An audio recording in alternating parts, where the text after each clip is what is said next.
Kalian tahu nggak kenapa pesawat tuh nggak bisa mundur sendiri? Nah, kalau mundur kan biasanya dibantuin sama ada yang dorong kan, ada waktu pushback gitu. Nah, ada yang tahu nggak?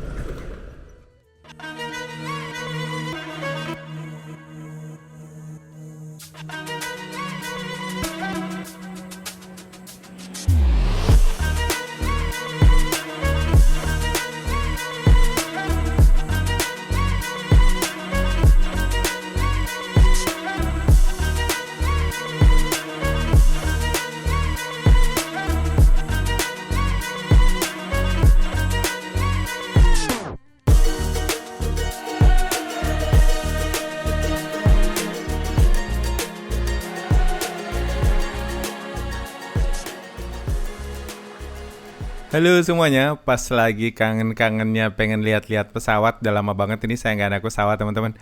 Taunya dapat WA dari Mas Wira untuk diajak spotting ke Parimeter yang ada di Bandara Soekarno-Hatta. Dan katanya hari ini tuh ada pesawatnya Presiden Turki yang akan mendarat di sana. Ini tuh masih diprediksi teman-teman. Semoga saja nggak pindah haluan karena pesawat-pesawat kepresidenan seperti itu kan memang nggak ada di flight radar ya. Jadi kita untung-untungan. Jadi mari kita spotting di Parimeter Utara, Bandara Soekarno-Hatta. Ya kita ke sana ya. Sambil inilah ngobrol-ngobrol. Udah lama juga nggak ketemu Mas Wira. Oke, mari kita lanjutkan perjalanan kita menuju ke sana. Dari sini ke rumah Horen tuh sekitar 45 menitan lah teman-teman. Jadi ya semoga saja nggak macet dan kita nggak ketinggalan pesawatnya landing di sana. Oke, mari kita let's go.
Kita ngecek ini WA dari Mas Wira dulu. Tadi dia bilang katanya landingnya si pesawatnya Pak Presiden Turki itu diundur sampai ke 16.45. Atau kenapa di atas ada cegatan kali ya guys. Nggak ada, Mas Wira nggak ini, kayaknya dia lagi di jalan juga. Sudah, mari kita langsung ke lokasi aja. Jadi mari kita masih ngerekam nggak ini. Oke teman-teman, kita lanjutkan perjalanan kita menuju ke sana, ke rumah Orange yang ada di Parimeter Utara. Dan nanti kita akan ketemu dengan kantornya Airbus Indonesia. Nah, ini sebelah kiri kantornya Airbus Indonesia, teman-teman. Salah satu pesawat kargo. Kalau nggak salah sekarang udah punya pesawat komersil juga ya Airbus. Terus yang di depan ini kantornya AirAsia Indonesia. Jadi semua perkantorannya airline itu ada di belakang bandara sini. Biar gampang kali ya mobilisasi dan sebagainya, urus-urusan itu akan gampang. Ini kantornya AirAsia Indonesia, sebelah kiri nanti di depan kita juga akan ketemu dengan kantornya Sriwijaya. Nah ini sebelah kiri kantornya Sriwijaya Air. Nah ini teman-teman, Sriwijaya Air, your flying partner, yang saat ini kayaknya sudah hidup segan mati tak mau. Kayaknya pesawatnya udah sepuh-sepuh semua, pesawat-pesawat generasi saya dulu teman-teman. 737-200 gitu tuh masih punya nggak ya Sriwijaya? Nah itulah, kalau misalnya nggak jauh beda juga dengan Batavia, tempat saya dulu pernah bekerja di Batavia Air teman-teman. Nah itu, ini kalau ke kiri ke arah Bandara Mas, komplek pergudangan dan lain-lain. Kalau ke kanan ke arah M1, TOD M1. Ini elf-elf yang ke arah mana ini ya? Ke arah sampai ke ini nggak ya? Sampai ke yang sekarang jadi peak itu loh teman-teman. Jadi akan ngelewatin lokasinya peak yang kemarin heboh dengan pagar lautnya. Nah beginilah suasana di belakang Bandara Soekarno-Hatta teman-teman, Bandara Internasional Kebanggaan warga Indonesia. Jadi kalau landing di Bandara Soekarno-Hatta itu pasti kayak gini: selamat datang di Bandara Internasional Soekarno-Hatta di Tangerang, selamat datang di Jakarta. Bingung kan? Orang-orang yang pertama datang pasti bingung tuh. Selamat datang di Jakarta, gitulah. Jadi disebutkan selamat datang di Jakarta, selamat datang di Bandara Internasional Soekarno-Hatta di Tangerang. Nah gitulah pokoknya, karena memang dulu tidak perlu disebutkan seperti itu teman-teman, karena memang bandara itu kalau nggak salah sekarang sudah masuk di wilayah kota Tangerang. Kota apa kabupaten ya masuknya ya. Di sebelah kanan itu udah perimeter yang ditutup ya, sambungan perimeter teman-teman. Nanti kita akan ketemu perimeter utara itu di depan. Jadi nanti kita akan belok kanan. Kalau Lempeng itu sampai ke Tanjung Pasir, kita belok kanan ke arah perimeter utara. Ini banyak yang jual bunga-bunga karena dekat kuburan di sini, tempat untuk nyekar. Ini sebelah kiri TPU Sela Pajang Jaya Kota Tangerang. Oh masuknya kota teman-teman, masih Kota Madya Tangerang. Nah nanti kalian bisa lihat ya. Kita nggak lewat jalan kabupaten ya. Gimana cihuinya jalan kabupaten Tangerang. Nah, ini kita belok kanan di depan teman-teman untuk menuju ke perimeter utara. Ya udah kita nyantai-nyantai di sana aja lah. Di sana ada warteg, bisa ngopi-ngopi dulu di dekat rumah Orange itu.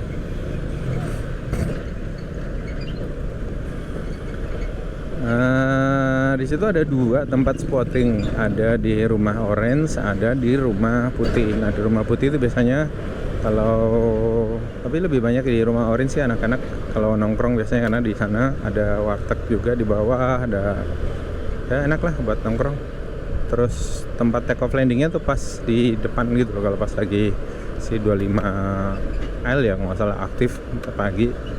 Nah nanti kalau pas lagi aktif, nah itu tuh kayak aktif tuh runway yang ini lagi ada pesawat yang mau take off tuh di sana. Jadi kita ke sana langsung aja ya.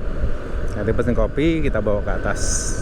Oh ya, untuk masuk ke atas tuh dulu kalau nggak salah 20.000 apa 25.000 gitu teman-teman, untuk ke lokasi tempatnya itu. Jadi itu adalah private property gitu, atau rumah pribadi orang yang biasa dipakai anak-anak untuk hunting, untuk spotting pesawat. Jadi buat teman-teman yang suka motret pesawat, suka bikin video pesawat, take off landingnya itu tuh dari situ teman-teman. Nah biasa kalau di bandara-bandara internasional di luar negeri kayak di Jepang itu ada emang tempat tempat buat spotting gitulah, tempat buat spotting atau anjungan yang dipakai untuk lihat pesawat. Nah di sini tuh kita nggak punya gitu. Dulu ada kalau nggak salah, cuma udah ketutup gitu kemarin di Terminal 1 itu. Nah makanya anak-anak ini nyari tempat yang pas untuk take off landingnya pesawat itu di situ biasanya. Kan kalau kita hunting pesawat itu kan serunya pas take off landing jebes gitu kan. Apalagi kalau hujan-hujan tuh, aduh ada runway di air-air itu, dipercik-percikan roda pesawatnya itu seru tuh. Apalagi kalau lagi terik gitu biasanya ada asapnya gitu sampai pas roda pertama kali nyentuh ke landasan pacu. Nah sore ini kayaknya si runway yang dekat itu aktif, jadi pakai lensa pendek juga kayaknya masih sanggup sih, karena saya juga nggak punya lensa panjang teman-teman, jadi cuma punya lensa 45. Jadi ya mudah-mudahan masih bisa lah ya ngelihat pesawatnya. Nah di sekitaran sini tuh banyak yang nanam sayur teman-teman, kayak gini nih, kangkung, bayam gitu, dikelola sama masyarakat. Kalau nggak salah itu masih tanahnya ini bandara kalau nggak salah, tapi dikelolakan sama warga yang ngerawat di sini teman-teman. Nah itu tuh kayak nggak tahu punya bandara atau punya masyarakat, ya itulah. Kalau kalian ada yang tahu ini punya siapa, tulis di kolom komen ya teman-teman. Nah ini nih runway yang sebelah sini kayaknya aktif. Dan kalau sore itu banyak juga yang pada nongkrong di sini nih. Dulu tuh sempat diusirin sama AFSEC-nya juga sih. Nah ini runway-nya aktif teman-teman. Itu lihat tuh, ada AirAsia lagi habis take off kayaknya, dia lagi taxi. Oh ya bagus nih kalau lagi aktif ini. Jadi deket. Yuk kita buru-buru ke sana. Nah itu kan ada dua tuh, AirAsia sama satu lagi itu apa namanya? Lupa teman-teman. Ininya Lion. Oke, mari kita let's go menuju ke tempat kita spotting. Dan alhamdulillah hari ini cerah. Jadi mudah-mudahan bisa melihat dengan jelas dan seksama. Tapi lebih seru kalau hunting kayak gini tuh lagi ini hujan teman-teman. Lagi hujan gitu. Take off landingnya lebih dramatis sih biasanya ya. Lebih asik gitu. Ya nanti mudah-mudahan pas lagi pesawat kepresidennya Turki mendarat pas hujan ya, jadi asik. Oke, nah itu tuh di sana di depan ada yang mau landing, kelihatan lampunya ya, lampu pesawatnya. Dan kalau hazy itu mau biasanya nyalain lampu sih. Nah kalau nggak salah yang rumah putih itu dekat sini, jadi ada dua tempat, satu rumah putih, satu rumah orange. Nah kalau rumah putih ini kan di ini kalau nggak salah, ya itu tuh di atas itu rumah putih. Tapi kan dia di posisinya di ujung runway ya, jadi nggak asik kalau buat hunting gitu. Nah si rumah orange itu masih ada di tengah, jadi kita masih bisa melihat dan mengamati. Oh aktif ini runway sini, oh asik banget ini. Beruntung. Nanti mudah-mudahan pas lagi pesawatnya Pak Presiden Turki mendarat, runway-nya masih aktif. Nah itu kan dekat banget nih teman-teman di sini. Kelihatan ya? Nah, itu ada SAJ Super Airjet, grupnya Lion lagi take off. Habis landing itu kayaknya, lagi mau taksi. Itu teman-teman. Dan apa ya? Kalian tahu nggak kenapa pesawat itu nggak bisa mundur sendiri? Nah kalau mundur kan biasanya dibantuin sama ada yang dorong kan, ada waktu pushback gitu. Nah ada yang tahu nggak? Kalau jokesnya anak-anak apa? Penerbangan dulu pertama saya masuk ke airline itu kan kita sekolah ya, kita pada kayak training dulu gitu kan, familiarization untuk misalnya kita mau ke 737 300 200 300 500 series gitu. Itu kan ada GenFam namanya, General Familiarization. Jadi biasanya kalau kita belajar itu yang general itu pesawat-pesawat kecil biasanya kalau di sekolah penerbangan apa gitu. Nah ketika mau type rating atau mau ke spesifikasi pesawat khusus itu harus ikut pendidikan lagi. Nah gitu tuh biasanya dicekokin tuh anak-anak yang baru-baru. Saya dulu dikasih pertanyaan gitu tuh sama dosen, kenapa pesawat tidak bisa mundur sendiri gitu. Ya saya mikirnya beneran lagi tuh teman-teman, karena ini nah, berdasarkan apa yang pernah saya baca gitu ya. Ini gitu. Ternyata salah, kata itu pertanyaan jebakan. Kenapa pesawat tidak bisa mundur sendiri? Karena pesawat tidak punya spion. Nah, kalau kalian perhatiin nggak, pesawat itu nggak kelihatannya spionnya. Nah, itu tuh nggak bisa mundur dia.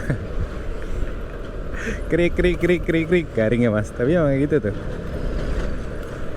Terus apa ya? Dulu kalau emang, cakep banget itu. Apa ini?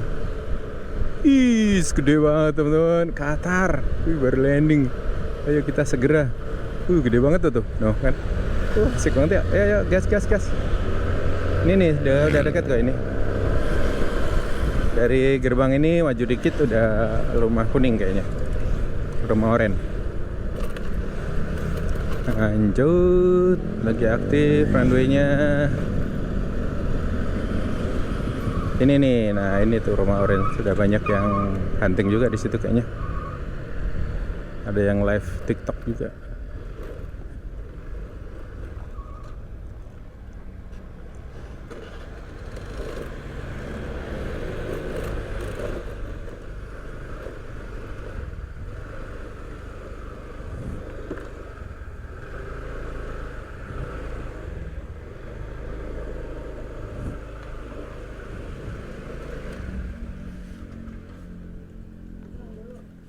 Ya, sini nggak apa-apa?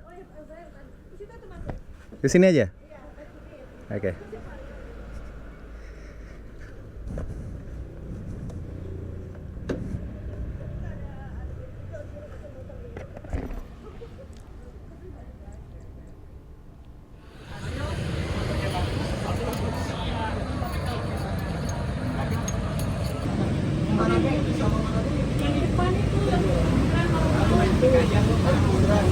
Nah, tuh lewat.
Masih di rumah oren. Pesawatnya udah 10 ribuan. Halim, besok. Nggak mau tahu gue. Gue nggak mau tahu sih. Belok landing Halim dia. Keren, digocek. Goceknya jauh banget, Bang. Keren sih. Hebat. Jadi gini nih kalau penerbangan VIP itu kita nggak bisa prediksi teman-teman. Jadi ya untung-untungan. Jadwalnya padahal CGK dari Malaysia pun ada rilis. Iya, rilisnya langsung ke CGK. CGK. Ya itu tuh kalau militer VIP gitu-gitu ya. Kita unpredict ya. Udah landing tuh. Ya teman-teman, kita gagal melihat pesawatnya. Kesan-kesannya? Ya itulah Bang, kehidupan kadang berhasil kadang gagal. Dan kita harus belajar dari kegagalan gitu Bang ya. Jangan bodoh gitu. Ini nih guys. Muridnya itu Gus, siapa namanya teman kita? Bukan. Gus satu lagi yang ngomong Jawa. Yang Gus Mul siapa? Gus Ikdam. Bukan. Gus Dur.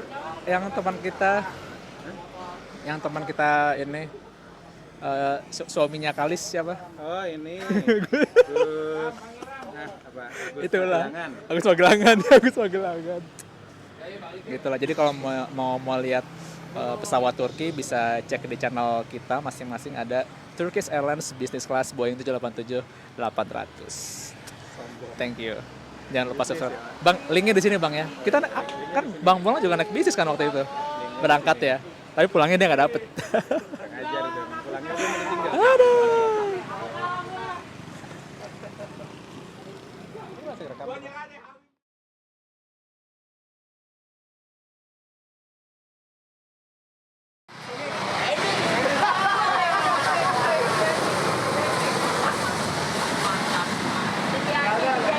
Itu ke atas lagi bete itu seberang. Atas lagi bete.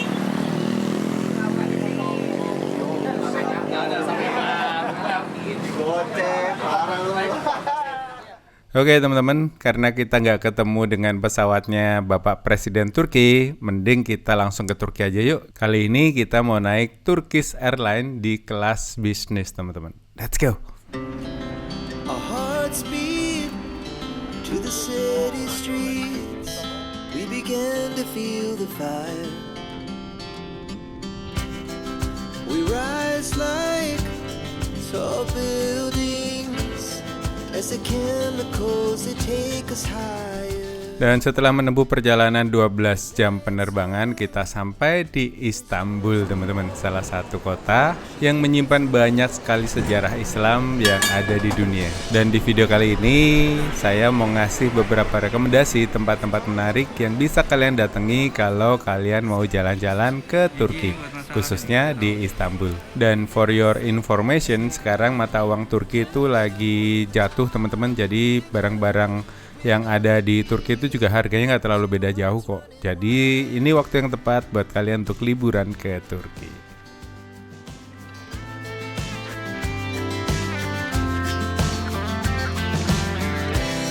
Now the morning is the afternoon. We lay awake in bed. The laugh so loud as the hours pass. We're gonna do it all again. We wanna chase the night, wanna dance to the light. Pull stars from the sky, just two hearts running wild. Never sleep, never stop, as we shout from the top. We're gonna be. Turun beli bawang malah main-main di sini saja kamu. Turun. Neng. Hei. Tempat pertama yang bisa kalian datangi adalah Taksim Square ini teman-teman. Ini adalah tempat berkumpulnya para turis-turis. Jadi orang-orang itu kalau ke Turki pasti ke sini di salah satu jalan ini kalau nggak salah namanya Jalan Istiqlal. Dan di sini tuh masih dilalui oleh transportasi jadul namanya tram yang warna merah yang kalau kita lihat di beberapa video-video orang tuh pasti ada gambar si tram ini. Dan di area ini kita juga bisa menemukan banyak hal-hal menarik seperti bangunan-bangunan bersejarah, museum, gereja tua. Dan di sini ada salah satu tower menarik namanya Galata Tower. Nah, kita mau naik ke atas di Galata Tower itu karena bisa melihat suasana atau panorama kota Istanbul dari atas ketinggian. Let's go.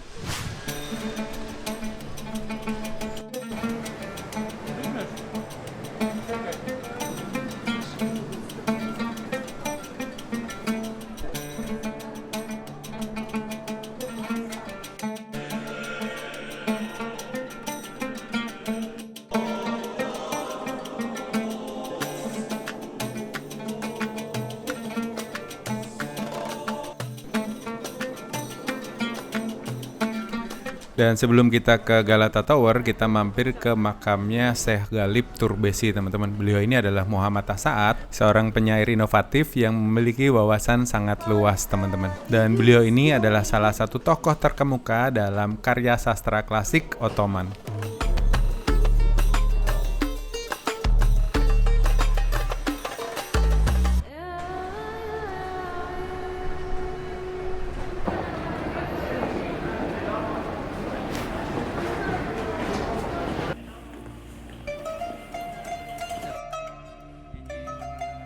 Oke teman-teman, ini kita sudah ada di area Galata Tower yang lokasinya itu ada di distrik Galata kalau nggak salah namanya, dan menara ini sudah ada tuh dari sejak zaman eranya Ottoman hingga sekarang teman-teman. Dan dulu sempat rusak, menara ini beberapa kali rusak karena perang salib yang terjadi, dan menara ini adalah titik tertinggi yang ada di Konstantinopel, dan Konstantinopel ini adalah nama dari kota ini sebelum dirubah menjadi Istanbul teman-teman. Dari atas Galata Tower ini kita bisa lihat megahnya kota Istanbul dan juga selat yang memisahkan antara Istanbul bagian Asia dan Istanbul bagian Eropa. Nah, selat itu adalah selat Bosporus teman-teman yang kita bisa lihat di depan sana itu. Jadi kota Istanbul ini dibagi menjadi dua bagian. Yang di ujung sana itu adalah bagian dari benua Asia, sementara tempat kita berdiri ini adalah di bagian benua Eropa teman-teman. Jadi kebudayaan di dua sisi kota Istanbul ini juga sedikit berbeda karena dipengaruhi oleh benua yang menaunginya, seperti itu teman-teman. Dan konon kabarnya harga-harga makanan yang ada di wilayah Asia itu lebih murah ketimbang dengan yang ada di wilayah Eropa ini. Oke teman-teman, hari ini agak mendung, cuma kita ada jadwal untuk ikut cruising atau melintasi Selat Bosporus dengan kapal pesiar atau sunset cruise kali ya namanya ya. Oke, mari kita lanjut menikmati suasana laut yang ada di Selat Bosporus. Let's go. Oke teman-teman, ini kita sudah ada di atas kapal dan kalian bisa naik ke atas kapalnya untuk ikut keliling. Biasanya trip ini itu sekitar 1 sampai 1,5 jam untuk keliling-keliling di area ini. Dan kita bisa lihat sunset dan juga burung-burung berterbangan dari tengah laut seperti ini di antara kedua benua Asia dan benua Eropa. Wah, itu sungguh luar biasa, dan tempat ini pasti menjadi sejarah dari peradaban dunia yang ada di masa lalu. Apalagi ketika masa kejayaan dari Ottoman itu kan pengaruhnya ke dunia luar itu sangat luar biasa sekali teman-teman. Jadi mari kita let's go.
Tempat menarik lainnya yang tidak boleh kalian lewatkan kalau jalan-jalan ke Turki adalah Kompleks Sultan Ahmet ini teman-teman.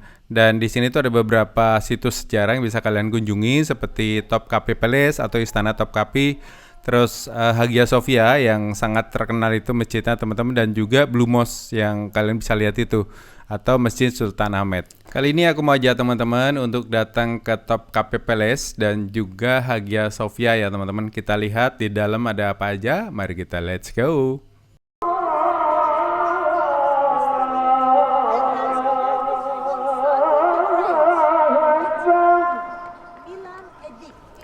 Nah, ini kita sudah ada di dalam Istana Topkapi Palace teman-teman. Jadi Topkapi Palace ini adalah kediaman dari para sultan-sultan pada masa Utsmaniyah atau Bani Utsmaniyah teman-teman. Dan selama 600 tahun ketika Bani Utsmaniyah ini memimpin, itu raja atau sultan-sultannya tuh tinggal di istana ini teman-teman. Dan setelah pada tahun 1921 ketika Bani Utsmaniyah ini jatuh, istana ini dijadikan sebagai museum yang bisa kita kunjungi teman-teman. Dan buat kalian yang seneng dengan sejarah-sejarah Islam, kalian bisa datang ke sini teman-teman. Karena di sini tuh disimpan jubah dan juga pedangnya Nabi Muhammad SAW. Dan asli sih, istana ini megah banget teman-teman. Yuk kita lihat yuk.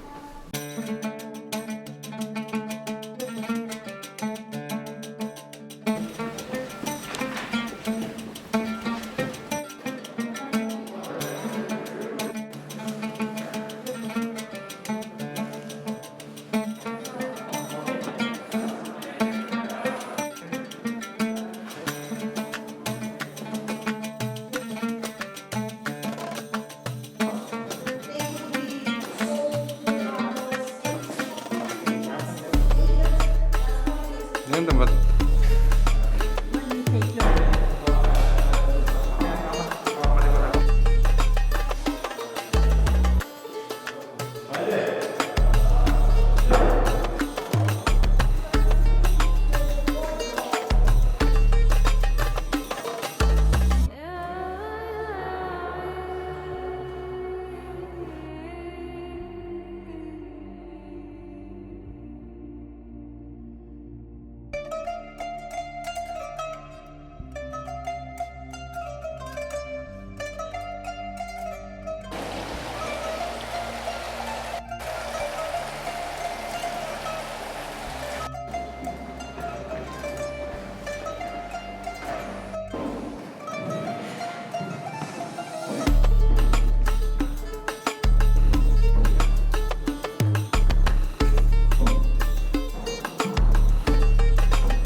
Nah, setelah tadi kita muter-muter di dalam Istana Topkapi, kali ini aku mau ajak teman-teman untuk berkunjung ke salah satu tempat yang ada tidak jauh dari Istana Topkapi tadi, teman-teman.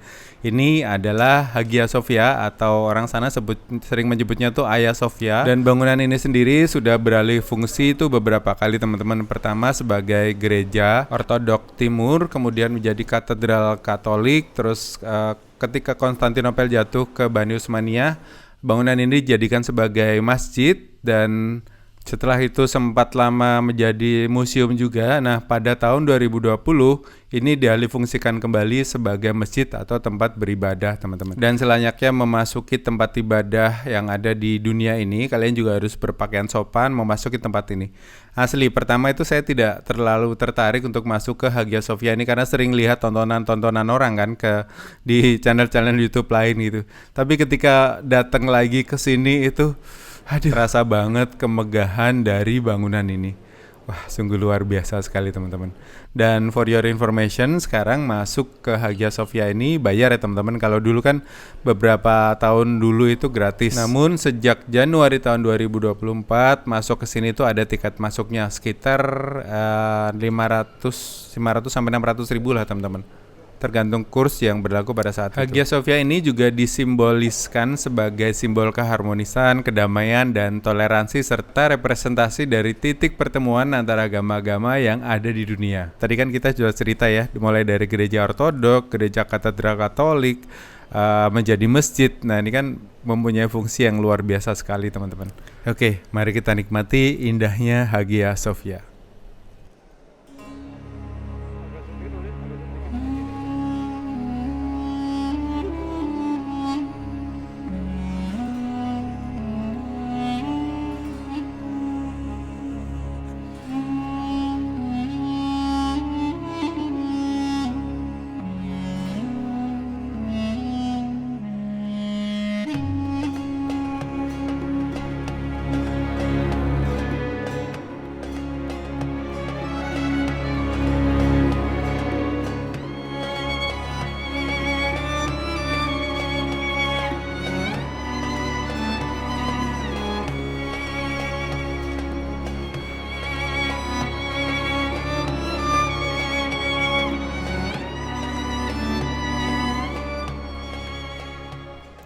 Tempat selanjutnya yang wajib kalian datangi ketika jalan-jalan di Istanbul adalah Kuzguncuk Evleri ini teman-teman. Ini adalah komplek perumahan warga yang sudah ada dari zaman Ottoman dulu. Dan berjalan di trotoar yang ada di Kuzguncuk Evleri ini, kita tuh seolah dibawa menuju ke masa lalu teman-teman. Neighborhood ini dulu ditempati oleh orang-orang Yunani, orang-orang Armenia, dan juga orang-orang Yahudi. Mereka ini adalah para pekerja yang ada di dermaga dan juga para pedagang yang ada di Turki ini teman-teman. Di sini tuh banyak sekali warung-warung kopi, warung-warung teh, dan juga kucing-kucing yang lucu-lucu seperti ini teman-teman. Dan hampir di setiap bagian kota Istanbul ini kita tuh banyak ketemu dengan kucing-kucing karena warga di sini tuh sangat penyuka kucing teman-teman, dan mereka ini sangat sayang dengan kucing-kucing liar yang ada di Istanbul ini. Tapi kucing-kucingnya ini sehat-sehat dan semuanya sudah vaksin ya teman-teman, dan juga sudah disteril. Jadi pertumbuhan dari kucing-kucing ini bisa dikendalikan oleh pemerintah setempat karena memang ada beberapa peraturan yang dibuat oleh pemerintah setempat untuk melindungi kucing-kucing ini. Dan berjalan-jalan di Kuzguncuk Evleri ini kita dibawa pada rumah-rumah kayu pada masa lalu teman-teman, dan rumahnya itu dicat warna-warni seperti ini, jadi membuat suasana di sini tuh makin menarik untuk dijelajahi. Dan untuk menuju ke tempat ini itu nggak jauh. Kalian kalau dari dermaga feri Üsküdar itu tinggal jalan kaki menyisiri pinggir Selat Bosporus saja selama 15 menit sudah sampai ke tempat ini kok teman-teman. Jadi mari kita explore Kuzguncuk Evleri yang ada di Istanbul, Turki ini.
Turun. Suruh beli bawang malah main-main di sini saja kamu. Turun. Neng. Hei.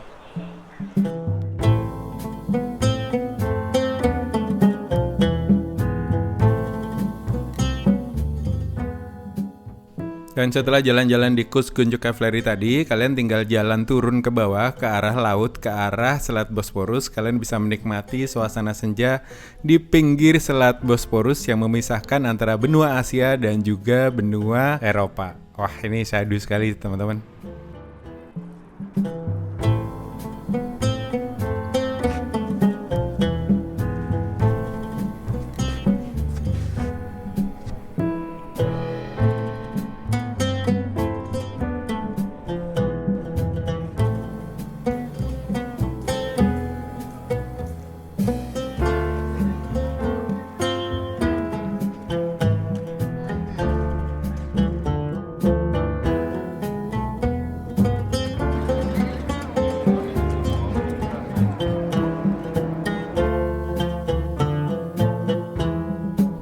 Dan buat kalian yang sama seperti saya juga fans beratnya Rumi alias Jalaluddin Rumi, kalian bisa datang ke kota tempat beliau dimakamkan, yaitu Konya.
Thousands of years ago, like 60. Konya ini kotanya lebih sepi jika dibanding dengan Istanbul teman-teman. Tapi di Konya ini banyak sekali peninggalan-peninggalan sejarah yang bisa kita lihat dan kita pelajari di sini. Jadi aku mau ajak teman-teman untuk belajar sedikit sejarah tentang Turki dan juga tokoh-tokoh penting dalam Islam di masa lalu seperti Jalaluddin Rumi ini. Dan tempat yang paling cocok untuk didatangi ketika kalian pengen belajar tentang sejarah Konya, kalian bisa datang ke Panorama Konya Müzesi atau Museum Panorama di kota Konya. Di sini kalian bisa belajar banyak hal, salah satunya adalah sejarah tentang Jalaluddin Rumi, atau kalau di sini mereka lebih mengenalnya sebagai Mevlana Jalaluddin Rumi. Di museum ini kita belajar banyak hal tentang Mevlana Jalaluddin Rumi ini, mulai dari beliau lahir, beliau wafat, dan pemikiran-pemikiran Rumi tentang kasih sayang yang tidak membeda-bedakan dari mana dia berasal, agama apa yang dia anut, dan dari ras mana dia berasal. Dan ini menarik sih, kenapa saya itu tertarik dengan tulisan-tulisan Rumi, salah satunya yaitu dia itu banyak bercerita tentang welas asih atau cinta kasih yang tidak disekat oleh agama, ras, suku, dan sebagainya gitu. Jadi Rumi ini adalah salah satu tokoh yang hingga saat ini menjadi panutan saya dalam banyak hal teman-teman.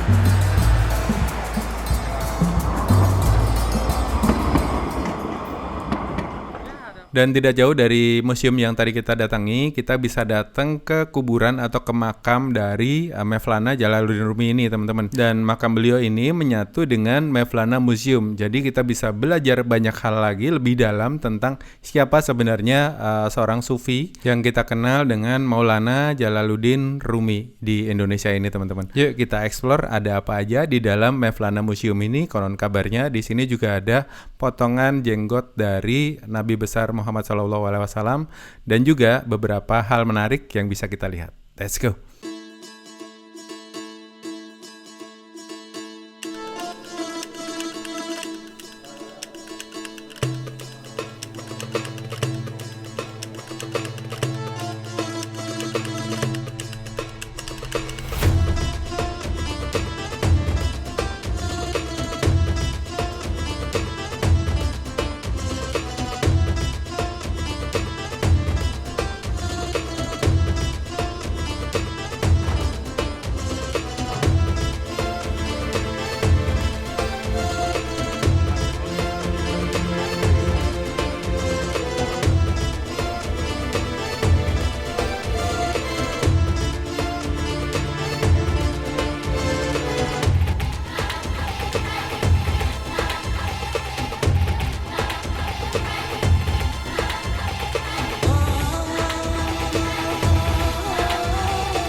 Artificial hill like Tel Aviv. See, it's like the little mountain. Dan kalau mau belajar tentang peradaban yang ada di Konya dan juga Turki pada umumnya, kita bisa datang ke satu daerah namanya Kataluyuk.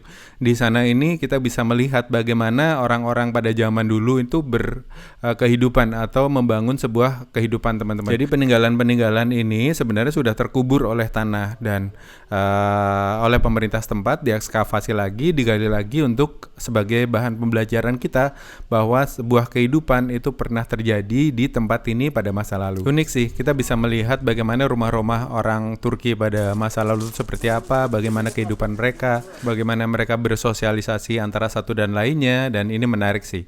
Kalian kalau senang dengan sejarah, pastikan kalian datang ke kota Konya ya, karena di sini banyak sekali tempat-tempat menarik yang bisa kita explore.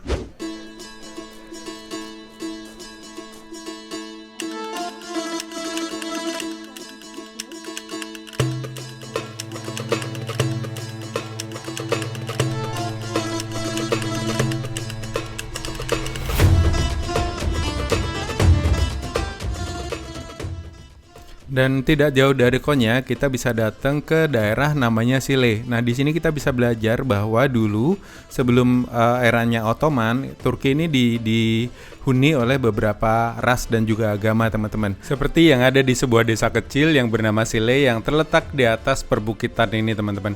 Dulunya ini adalah perkampungan orang-orang Yunani dengan sebuah gereja tua yang masih ditinggalkan hingga sampai saat ini. Lokasinya nggak jauh kok, cukup sekitar 30 menit dari kota Konya, kalian sudah bisa sampai ke sini.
Dan berkunjung ke kota Konya rasanya nggak lengkap kalau kita tidak mampir ke salah satu situs sejarah ini teman-teman. Namanya Masjid Alaidin atau sering dikenal juga Masjid Raya Alaidin atau Masjid Alaidin aja. Ini adalah salah satu bukti sejarah yang bisa kita jumpai di kota Konya. Dan lokasinya itu ada di atas bukit. Jadi kalau kita naik ke atas masjidnya itu kita bisa melihat panorama dari kota Konya yang ada di sekelilingnya. Masjid ini awalnya adalah sebuah basilika Katolik yang pada abad ke-12 itu dirubah dan diperbesar menjadi sebuah masjid yang ada di kota Konya ini. Dan hingga saat ini Masjid Alaidin menjadi salah satu destinasi yang wajib dikunjungi ketika wisatawan tuh datang ke kota Konya. Karena di sini kita bisa belajar banyak hal tentang Konya di masa lalu, teman-teman.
Dan salah satu hal menarik yang biasa saya lakukan ketika berkunjung ke suatu daerah adalah berkunjung ke pasar-pasar tradisionalnya mereka.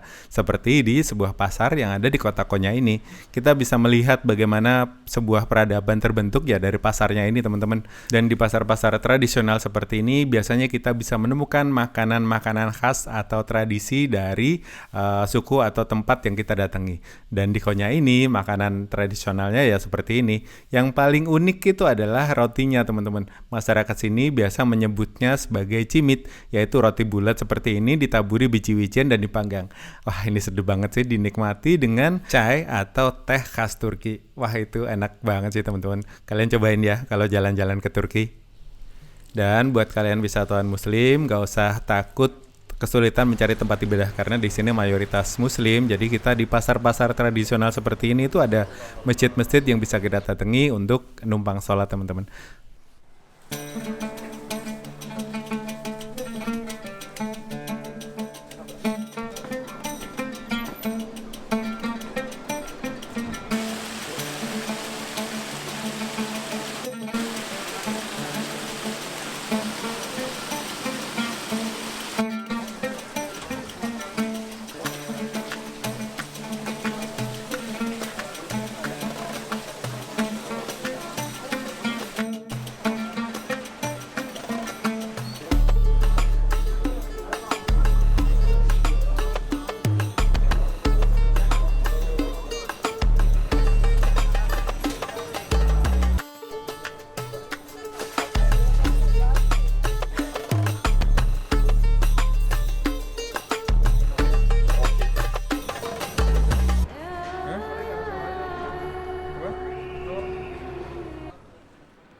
الله الرحمن الرحيم الرحمن علم القرآن خلق الإنسان.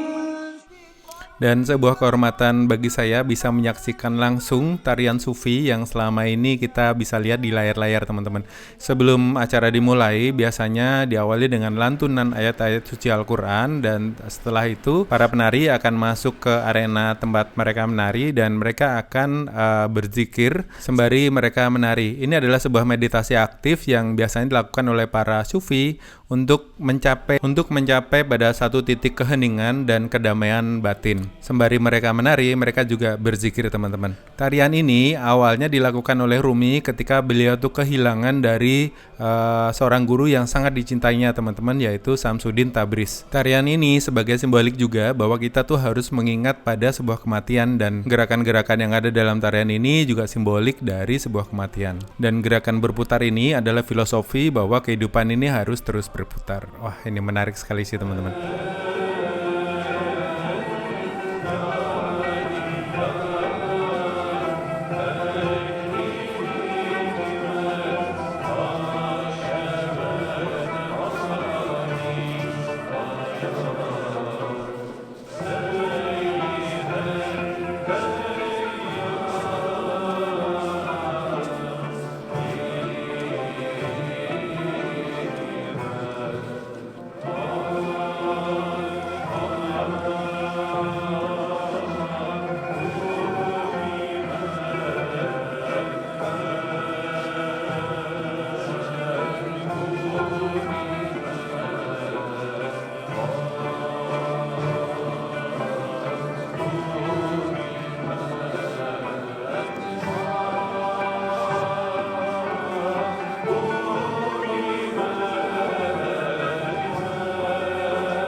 Dan for your information bahwa Turki itu sudah berganti nama menjadi Turkiye sejak Juni pada tahun 2022.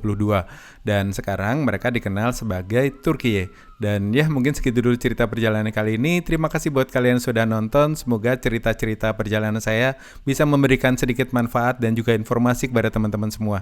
Sampai ketemu di cerita-cerita perjalanan selanjutnya. Salam kembara.